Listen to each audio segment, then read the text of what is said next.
Honor V20 has a small display hole on the top left corner of the screen. The hole itself has a diameter of 4.5 mm, helping increase the screen-to-body ratio. It also bears a 48-megapixel Sony IMX586 camera sensor at the back, which comes with a 1/2.0-inch CMOS sensor, for in-1 light fusion, 4x sensor HDR, and AI capabilities.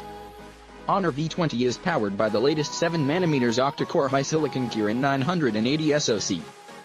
Other than that, Honor claims that the V20 sports a premium design with 5-axis ring dispensing technology, 0.1mm precision assembly, and a customized camera lens.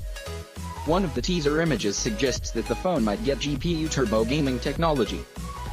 Link Turbo is another feature that Honor announced at the event today. This is essentially a technology that aims to combine Wi-Fi and LTE connections to offer lag reduction and faster speeds using on-device and cloud multipath aggregation. It uses AI capabilities to provide the most optimal result.